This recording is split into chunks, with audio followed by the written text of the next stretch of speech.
Buenos días, gracias. Ok, creo que la mayoría somos de casa, es un gusto poderlos ver, y a quienes vienen por primera vez les damos la bienvenida. Y hoy estaremos cerrando nuestra serie de Esther. Entonces vamos a leer la última sección del libro de Esther. Vamos a estar desde el capítulo 9, versículo 16 hasta el final, que es el capítulo 10, y este solo consta de 3 versículos. Esther capítulo 9, versículo 16 hasta el final. Vamos a leerlo. Dice así: los demás judíos que se hallaban en las provincias del rey se reunieron para defender sus vidas y librarse de sus enemigos. Mataron a 75,000 de los que los odiaban, pero no echaron mano a sus bienes. Esto sucedió el día 13 del mes de Adar, y el día 14 descansaron y lo proclamaron día de banquete y de regocijo. Pero los judíos que se hallaban en Susa se reunieron el 13 y 14 del mismo mes, y descansaron el día 15, y lo proclamaron día de banquete y de regocijo. Por eso los judíos de las áreas rurales que habitan en las ciudades abiertas proclaman el día 14 del mes de Adar día festivo, para regocijarse, hacer banquetes y enviarse porciones de comida unos a otros. Entonces Mardoqueo escribió estos hechos y envió cartas a todos los judíos que se hallaban en todas las provincias del rey Asuero, tanto cercanas como lejanas, ordenándoles que celebraran anualmente el día 14 del mes de Adar y el día 15 del mismo mes, porque en esos días los judíos se libraron de sus enemigos y fue para ellos un mes que se convirtió de tristeza en alegría y de duelo en día festivo. Los harían días de banquete y de regocijo para que se enviaran porciones de comida unos a otros e hicieran donativos a los pobres. Así los judíos llevaron a cabo lo que habían comenzado a hacer y lo que Mardoqueo les había escrito. Pues Amán, hijo de Amedata, el agageo, enemigo de todos los judíos, había hecho planes contra los judíos para destruirlos y había echado el pur, es decir, la suerte, para su ruina y destrucción. Pero cuando esto llegó al conocimiento del rey, éste ordenó por carta que el perverso plan que Amán había tramado contra los judíos recayera sobre su cabeza y que él y sus hijos fueran colgados en la horca.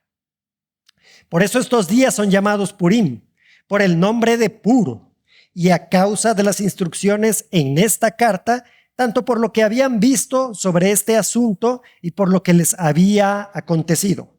Los judíos establecieron e hicieron una costumbre para ellos, para sus descendientes y para todos los que se aliaban con ellos, y que no dejarían de celebrar estos 2 días conforme a su ordenanza y conforme a su tiempo señalado cada año, para que estos días fueran recordados y celebrados y por todas las generaciones, por cada familia, cada provincia y cada ciudad, y que estos días de Purim no dejaran de celebrarse entre los judíos, ni su memoria se extinguiera entre sus descendientes. Entonces la reina Esther, hija de Abijail, y el judío Mardoqueo escribieron con toda autoridad para confirmar esta segunda carta acerca de Purim. Y se enviaron cartas a todos los judíos a las 127 provincias del reino de Asuero, palabras de paz y de verdad, para establecer estos días de Purim en sus tiempos señalados, tal como había establecido para ellos el judío Mardoqueo y la reina Esther, según habían fijado para ellos y sus descendientes con instrucciones para sus tiempos de ayuno y de lamentaciones. El mandato de Esther estableció estas costumbres acerca de Purim, y esto fue escrito en el libro.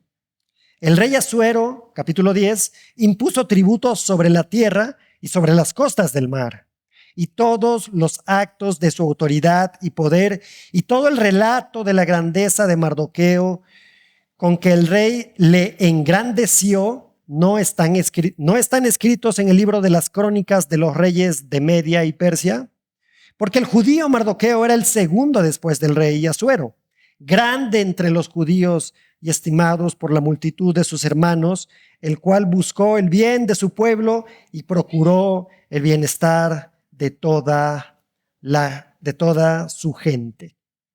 Hasta aquí la lectura de la palabra.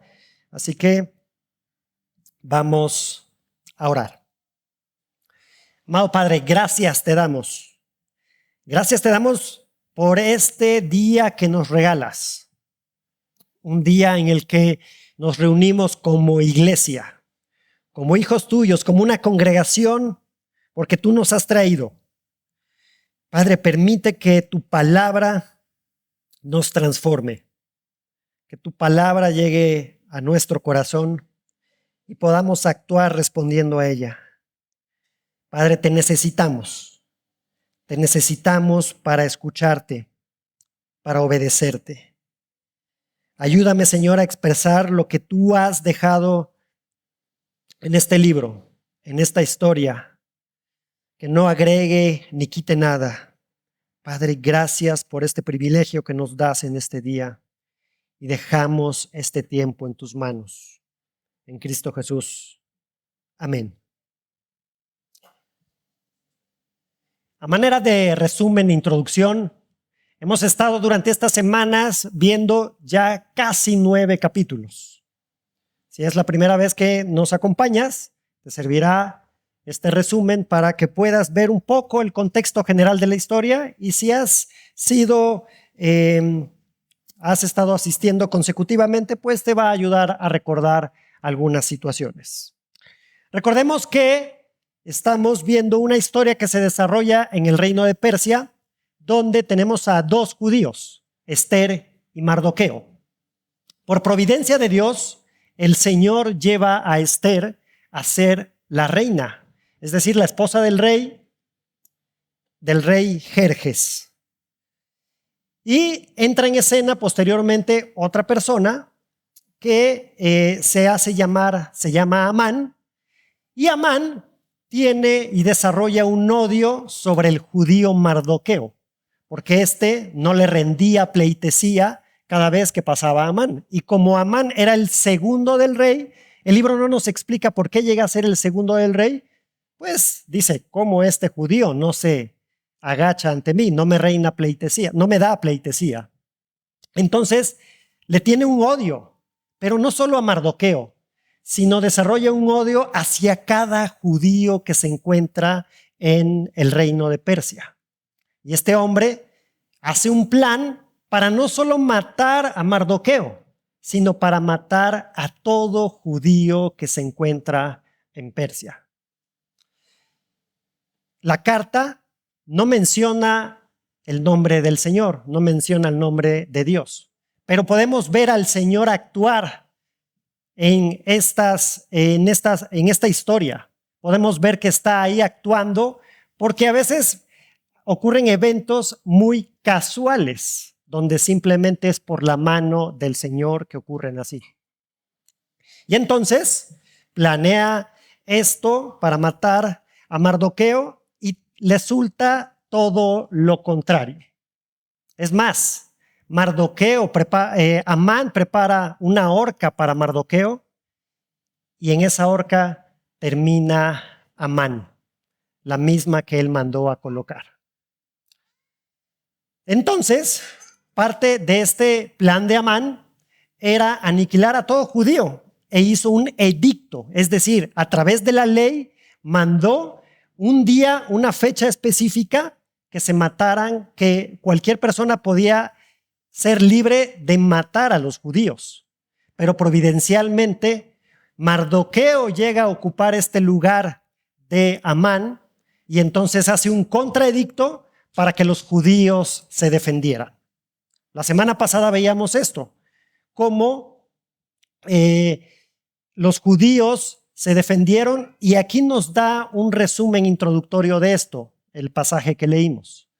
Entonces, digámoslo así, ganan la batalla, que no es una batalla propiamente, pero entonces reivindica el Señor a su pueblo. ¿Por qué lo cuida? Porque finalmente de este pueblo iba a salir e iba a nacer nuestro Salvador, Jesucristo. El Señor no podía no ejercer la promesa que ya había dado. Entonces, estamos en este punto de la historia, donde ya los judíos mataron a sus enemigos, estos que inicialmente los querían matar a ellos.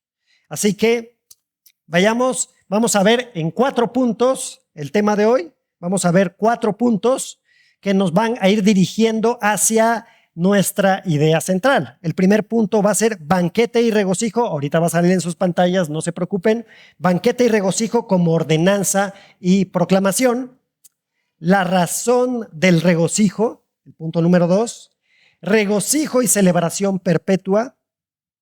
Y el último punto será, somos libres para experimentar el regocijo. Así que el título del sermón del día de hoy es El día de fiesta. El día de fiesta. Y el argumento es, a través de la providencia, Dios libera a su pueblo de la muerte. Ya que somos libres, podemos gozarnos por su actuar. Lo repito, a través de la providencia, Dios libera a su pueblo de la muerte. Ya que somos libres, podemos gozarnos por su actuar. Entonces, vayamos a nuestro primer punto. Se titula Banquete y regocijo como ordenanza y proclamación.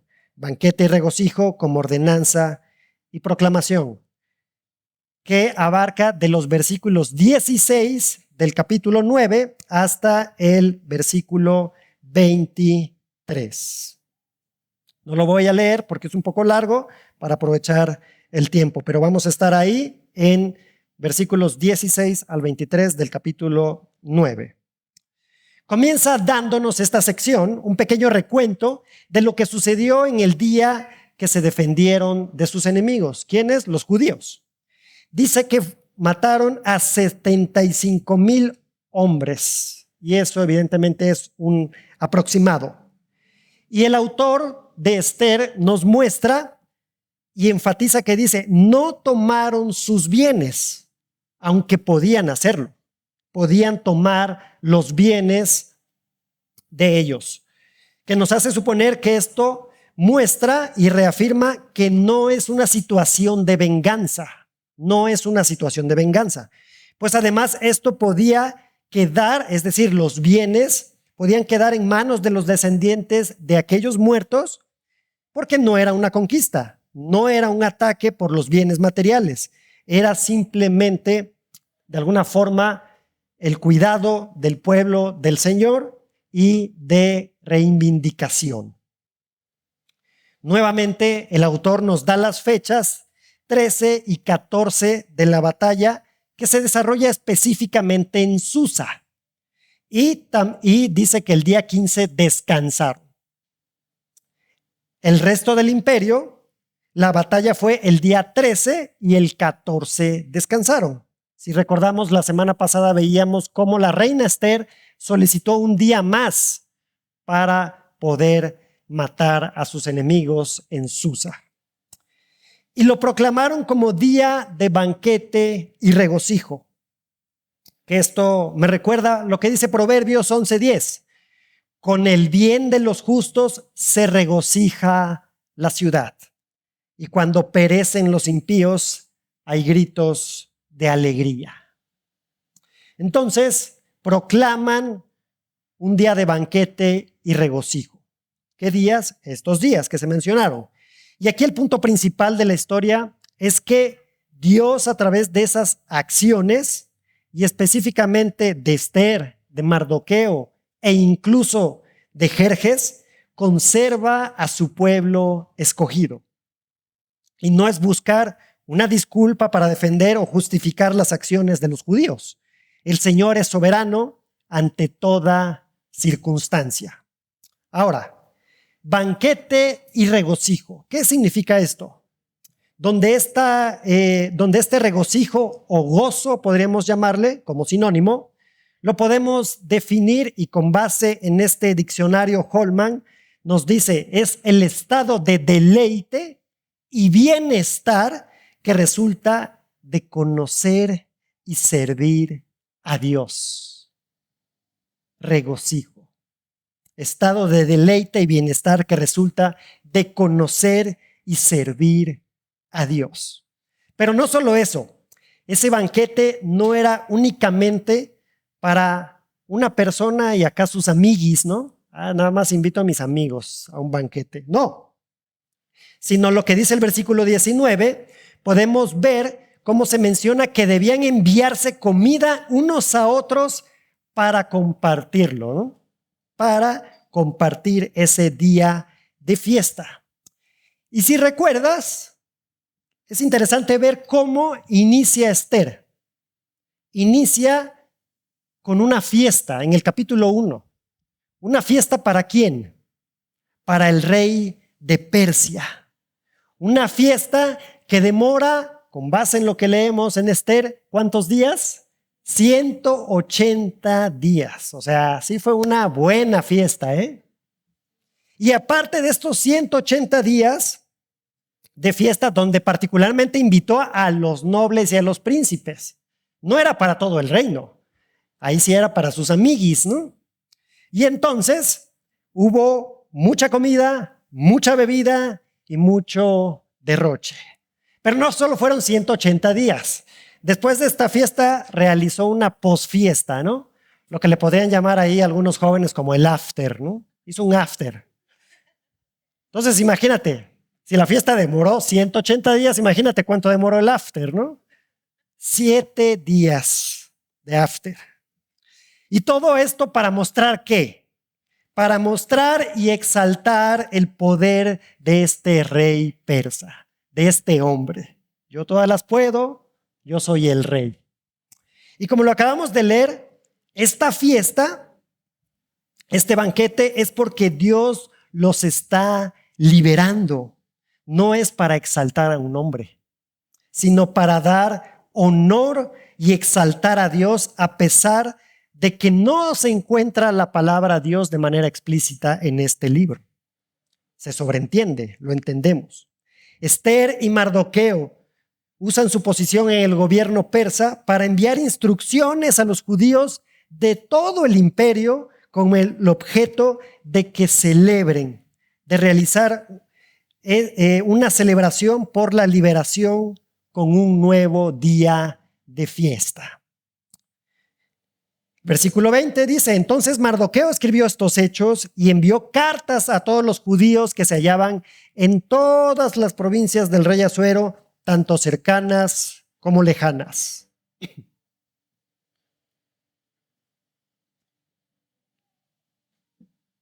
¿Qué hechos son los que describe? Pues lo que sucedió en el reino y en Susa particularmente, mandándoles que celebraran anualmente los días 14 y 15 del mes de Adar, que podría ser un equivalente al 9 y 10 de marzo en nuestro calendario actual. Porque el Señor le dio un giro a lo que se esperaba. Esto es una respuesta del pueblo ante el giro que el Señor le da a esta posible trágica historia. Porque cambió de un día de tristeza a alegría, de un duelo a un día festivo. Y por lo tanto dicen, esto tenemos que celebrarlo. Donde nuevamente vemos en el versículo 22 este contraste de la fiesta. Pues esta fiesta muestra generosidad y cuidado por el prójimo. ¿Por qué? Porque dice que realizan envíos de comida. Mandan comida. Y hacen donativos a los pobres. No nada más es, vamos a hacer acá nuestra pequeña fiesta petit comité y ya, no. A los pobres los apoyan y mandan comidas. Que esto permitía de alguna manera durante la celebración que no te sintieras excluido o que se pudiera participar libremente. ¿Te han invitado un día a alguna reunión de traje? O sea, de que lleves algo. Y cuando no tenemos, que la economía anda un poco mal y no tenemos como para llevar algo, pues nos sentimos así como que dudosos de participar, ¿no? Y aquí no, manden, acérquense, es día de fiesta y de regocijo. Qué contraste con esa fiesta de Jerjes, ¿no? La actitud de Amán, donde veíamos incluso que Amán también pues tenía ahí su billetito, ¿no? Ahora, las únicas fiestas que tenían los judíos eran las que el Señor a través de Moisés les dio, les ordenó. De hecho, vemos aquí que el pueblo lo acepta esta idea y se nota más claramente en otra versión, ahí en el versículo 23. Fíjate lo que dice la versión Reina Valera 1960 del versículo 23. Los judíos aceptaron hacer según habían comenzado lo que les escribió Mardoqueo. ¿Sí? No sabemos si hubo duda. ¿Cómo lo tomaron los judíos esto? ¿Por qué nos mandan a celebrar? Pues no eran sacerdotes, simplemente pertenecían a la corte real del imperio en el cual ellos estaban viviendo y desarrollaban todas sus actividades. Lo que nos lleva a nuestro punto número 2, la razón del regocijo, versículos 24 al 25. Nuestro texto dice: pues Amán, hijo de Amedata, el agageo, enemigo de todos los judíos, había hecho planes contra los judíos para destruirlos. Y había echado el pur, es decir, la suerte para su ruina y destrucción. Pero cuando esto llegó al conocimiento del rey, este ordenó por carta que el perverso plan de Amán había tramado contra los judíos recayera sobre su cabeza, y que él y sus hijos fueran colgados en la horca. Y aquí el autor enfatiza la razón, la motivación que llevó a Mardoqueo a que este día se celebrara con alegría. Porque Amán había planeado destruirlos y a través de echar las suertes, es decir, el pur, estableció esa fecha para aparentemente Amán destruirlos. Y lo curioso es que aquí el autor enfoca a el rey y a Amán, presentando a este último como el acérrimo enemigo de todos los judíos. Pues el autor en varias ocasiones menciona a Amán, el agageo, que era enemigo de los judíos. Enemigo de los judíos se menciona en varias ocasiones. Donde la ruina y la destrucción no solo fue para Amán y su familia, como lo veíamos la semana pasada, y como se remarca en esta sección, sino para todo aquel que había sido motivado por ese edicto que Amán escribió al quererle hacerles daño al pueblo del Señor. Pues providencialmente, el Señor fue el que le dio el giro a ese posible trágico final para los judíos, donde ellos acabaron con sus enemigos. Y nos menciona al rey, pensando que da ese aval, pues quienes escribieron ese contraedicto, pues fueron Esther y Mardoqueo. Proverbios 16:33, ¿no? La suerte se echa en el regazo, pero del Señor viene toda decisión.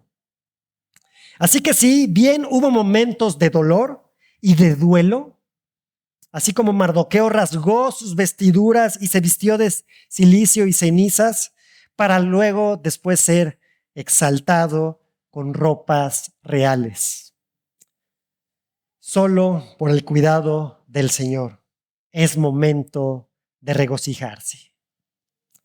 Pero esta sección tiene este tema, pues se mencionan este tema de regocijo, ya que si tú en casa repasas este final del capítulo, vas a encontrar por lo menos 18 palabras en un contexto de gozo, de alegría, de regocijo. Por lo tanto, es momento de regocijarse. Hasta aquí el punto número 2. Recuerda el punto número 1, banquete y regocijo como ordenanza y proclamación. Punto número 2, la razón del regocijo. Donde nuestra idea principal es, a través de la providencia, Dios libera a su pueblo de la muerte. Ya que somos libres, podemos gozarnos por su actuar. Lo que nos lleva a nuestro siguiente punto. Punto número 3, versículos 26 al 32. Regocijo y celebración perpetua. Versículos 26 al 32. Por eso, estos días son llamados Purim, por el nombre puro. Y a causa de las instrucciones en esta carta, tanto por lo que habían visto sobre este asunto y por lo que les habían acontecido, los judíos establecieron e hicieron una costumbre para ellos, para sus descendientes y para todos los que se aliaban con ellos, que no dejarían de celebrar estos 2 días conforme a su ordenanza y conforme a su tiempo señalado cada año, para que estos días fueran recordados y celebrados por todas las generaciones, por cada familia, cada provincia y cada ciudad. Y que estos días de Purim no dejaran de celebrarse entre los judíos, ni su memoria se extinguiera entre sus descendientes. Entonces, versículo 29, la reina Esther, hija de Abihail, y el judío Mardoqueo escribieron con toda autoridad para confirmar esta segunda carta acerca de Purim.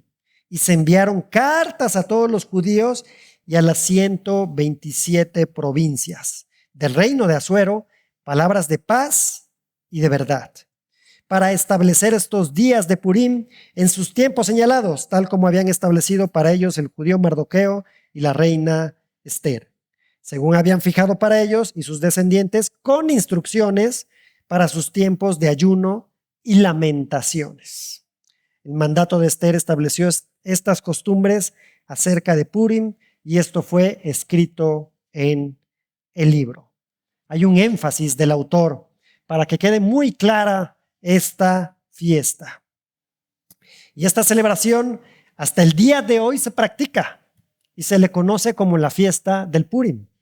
2400 años aproximadamente y todavía la siguen practicando. Porque el nombre proviene de Pur, por eso se llama Purim, de la palabra persa que indicaba suertes y que Amán había echado. Este era un nombre irónicamente apropiado para ese día festivo, ya que Amán propuso la destrucción de los judíos en esa fecha específica para cuando echó las suertes y que todo indicaba que ese destino estaba a favor de Amán. Y cambia completamente esa fecha, a un día de tristeza, de dolor, a un día de regocijo, de ánimo y de darle gracias al Señor por su actuar. Por todas las generaciones y que no dejaran de celebrarse entre los judíos, ni su memoria se extinguiera entre sus descendientes, nos dice el versículo 28. Ahora, no tenemos alguna otra referencia al respecto. De hecho, en el Nuevo Testamento no hay referencias de esta festividad, pero sí se menciona en libros históricos. Por lo menos, van a decir, uy, ya Julio está citando acá otros libros, ¿no? En Macabeos, en el capítulo 15, se observa esta fiesta y en el libro de las antigüedades de Flavio Josefo, un historiador judío, también registra estos eventos, estas fiestas. En nuestro calendario, estas fiestas pueden variar algunos días, pero es una fiesta muy alegre, es una fiesta sumamente alegre, donde incluso los niños se disfrazan y se pintan en un sentido para simbolizar ese Dios que está disfrazado detrás de la historia del libro de Esther. Esto simboliza este disfraz que ocupan los pequeños niños judíos durante esta celebración. Aunque dicho sea de paso, también hoy en día, como muchas otras cosas, ha habido una secularización de esta celebración. En las sinagogas también se celebra. Se lee el libro de Esther y cuando es mencionado Esther o Mardoqueo, la gente que está presente interrumpe la lectura, pues gritan y aplauden, ¡bravo! ¡Sí! ¡Sí! Y suenan incluso una matraca de la alegría que les da, ¿no? Y cuando se nombra a Amán, abuchean, sáquenlo! Si fuera mexicanizada la onda, ¡cácaro! ¡Fuera! Porque todavía tienen en mente esa historia y el actuar del Señor. Pero también, incluso antes del día de la celebración, muchos ayunan. Tienen un tiempo de ayuno, así como lo hizo Esther cuando supo de esta situación y tenía que ir a hablar por primera vez con el rey Asuero, poniendo su vida en riesgo. Además, este texto nos dice que también así era para los que se aliaban a ellos. Si recuerdas, cuando se realizó el contraedicto, al final del capítulo 8 vemos y dice, y muchos de entre los pueblos de la tierra se hicieron judíos, que también lo remarca nuestro texto del día de hoy. Se hicieron judíos. Ellos también tenían que celebrar esta nueva fiesta. Esta celebración tiene un propósito: recordar ese momento que fue sumamente crucial para el pueblo de Israel, pues la promesa de que el Salvador vendría a través de este no podía simplemente no cumplirse. Y probablemente, si no se hubiera establecido como día de fiesta, seguramente quedaría o se perdería en el olvido, tal como vemos que se está perdiendo hoy en día algunas otras celebraciones que no necesariamente serían de índole religioso y que le restamos el valor simplemente porque no las conocemos o se ha vuelto la memoria un poco nublada al respecto. Por ejemplo, recuerdo, por lo menos en Veracruz, el 20 de noviembre, si saben que se celebra el 20 de noviembre, ¿no? Se hace un desfile. Salen las escuelas y en los municipios andan ahí desfilando los jóvenes, ¿no? Pero es un desfile donde se practican algunos deportes. O sea, van en short, van en playera. Y recuerdo que una vez en la radio local entrevistaron a un joven. Yo ya no estaba tan joven. Entrevistan a un joven que pues diera su opinión con respecto al evento y al día, ¿no? Y básicamente la respuesta fue que sí, que estaba muy padre el día porque enfatizaba la importancia de hacer deporte. Nunca dijo, estamos celebrando la revolución. Simplemente puede que algunas celebraciones se pierdan y se vayan ahí en el olvido. Por lo tanto, tenemos que conocer de manera clara lo que hacemos y por qué lo hacemos. Esto es algo que como creyentes y como cristianos tenemos que realizar.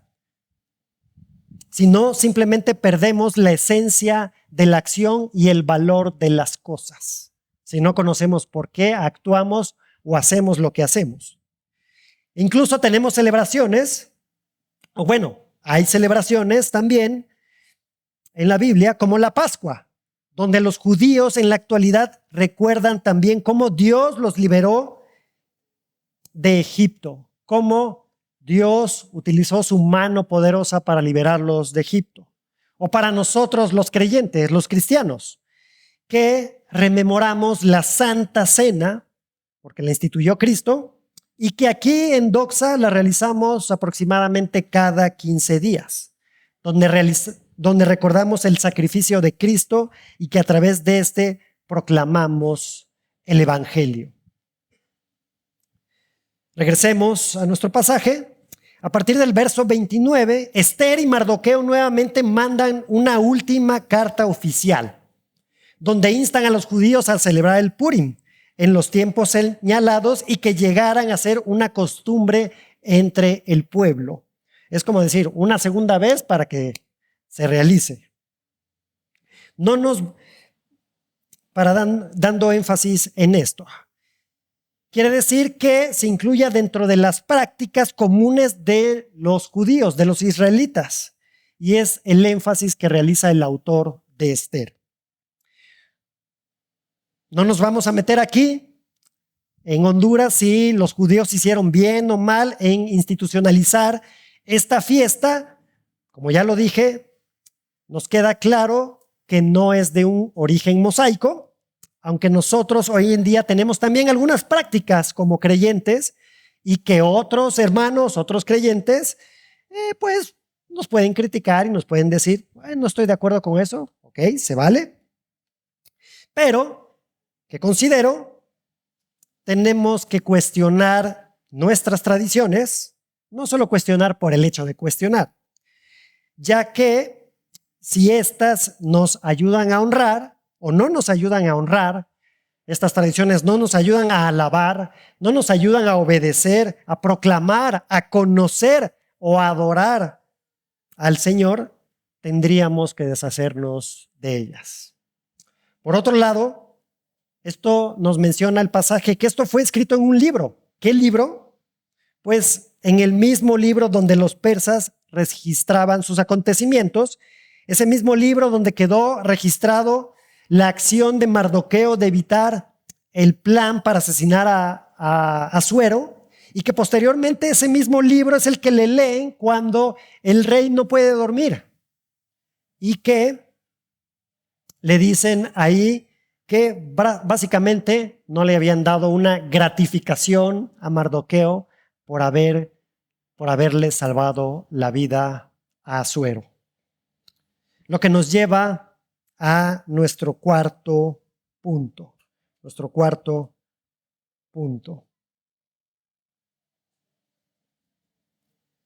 Último capítulo, versículos 1 al 3. Último capítulo, último punto. Somos libres para experimentar el regocijo. Somos libres para experimentar el regocijo.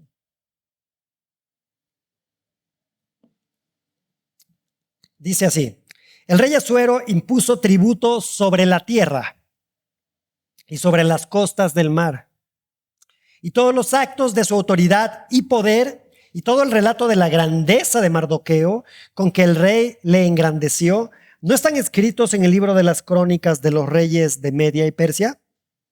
Porque el judío Mardoqueo era el segundo después del rey Asuero, grande entre los judíos y estimado por la multitud de sus hermanos, el cual buscó el bien de su pueblo y procuró el bienestar de toda su gente.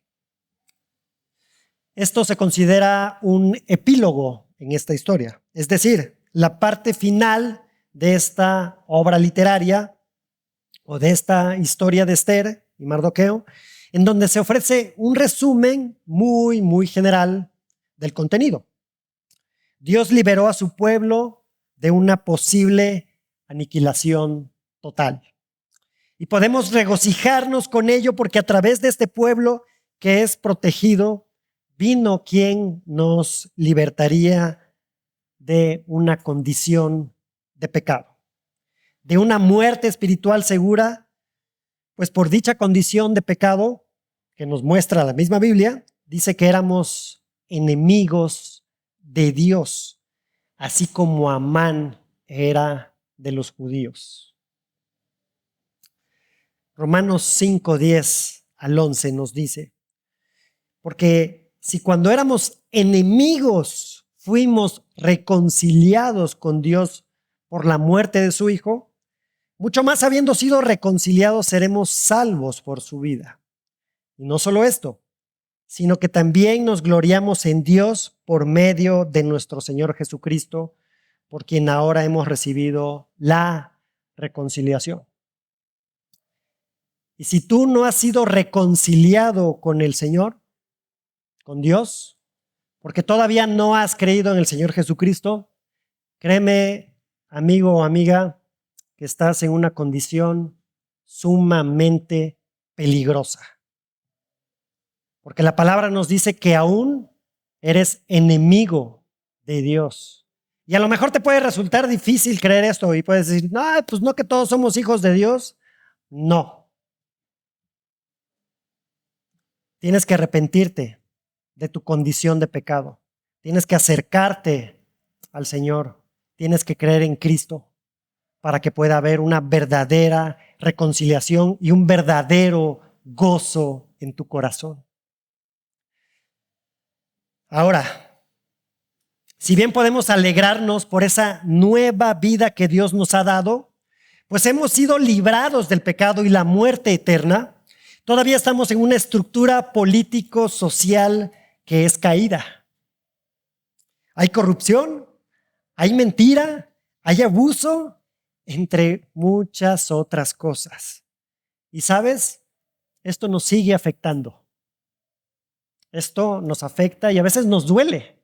Y a veces lo vivimos en carne propia, que derivado de la condición de pecado del ser humano, nos va mal en algunos sentidos, ¿no? Nos duele, nos dañan, por lo que nos afecta directa o indirectamente. ¿Por qué digo esto? Porque fíjate cómo menciona el versículo 1. El rey Asuero impuso tributos sobre la tierra y sobre las costas del mar. Todavía sigue esa condición, esa estructura social. Si bien el Señor liberó a su pueblo de la muerte, todavía están en una estructura social pecaminosa. Por lo que si bien la salvación es un hecho, eso no lo ponemos en duda, todavía no está completa. Todavía falta un poco para ese momento de una cúspide de su liberación. Pues no solo estamos en esta estructura, sino también estamos en un cuerpo que se cansa, que se enferma y que lamentablemente también peca. Y a veces, créanme que uno se cansa y uno le dice al Señor, ya no más. Y el pueblo de Israel y en el pueblo de Israel en este momento ya tienen a alguien como segundo al mando, que los apoya, que los bendice, que bendice al pueblo. Y fíjate, me gusta cómo lo pone la Nueva Traducción Viviente, este último versículo. Dice, porque siguió actuando a favor de su pueblo y defendiendo el bienestar de todos sus descendientes. ¿Quién? Mardoqueo. Y a pesar de que Mardoqueo de alguna manera prefigura a Cristo por buscar el favor del pueblo y defender su bienestar, la verdadera liberación espera la segunda venida de uno capaz de hacer muchísimo más de lo que hicieron Mardoqueo y Esther. Ese es Cristo. Esperamos con ansia su regreso y debemos hacerlo con regocijo, así como lo expresa o lo trata de expresar la fiesta del Purim. Así como lo tratamos de expresar nosotros cuando vienes cada domingo a este lugar, porque esto que hacemos es una celebración que simplemente es una probadita de cuando el Señor renueve todas las cosas. ¿Verdaderamente te gozas cuando vienes este día aquí? Cuando compartimos este tiempo, cuando cantamos, cuando alabamos, cuando saludamos a algún hermano, cuando le damos un abrazo, ¿realmente te gozas? ¿O simplemente estamos viniendo como algo de rutina, como un día más que es parte de mi vida, ¿no? No hagamos del domingo un mero ritual. ¿Cómo respondemos a eso? ¿Qué vas a hacer? ¿Cómo vas a invertir tiempo para seguirte gozando en el Señor? Y no estoy hablando de que no haya días malos. Podemos tener días malos en donde nos sentimos tristes, en donde podemos volcarnos al Señor en oración y decirle: Señor, ¿por qué me está pasando esto?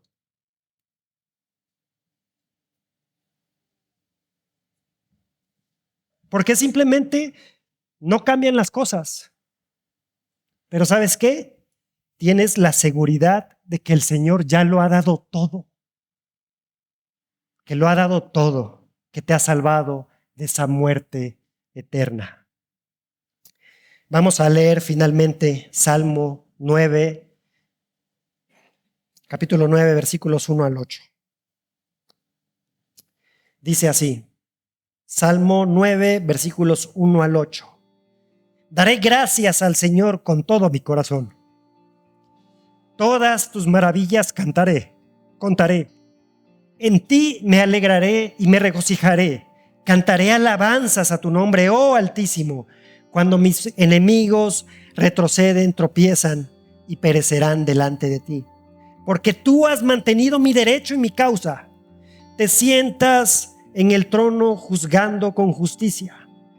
Has reprendido a las naciones, has destruido al impío, has borrado su nombre para siempre. El enemigo ha llegado a su fin en desolación eterna, y tú has destruido sus ciudades. Su recuerdo ha perecido con ellas, pero el Señor permanece para siempre. Ha establecido su trono para juicio y juzgará al mundo con justicia. Con equidad ejecutará juicio sobre los pueblos. Así que recuerda, a través de la providencia, Dios libera a su pueblo de la muerte. Ya que somos libres, podemos gozarnos por su actuar. Ponte de pie, por favor, y vamos a orar.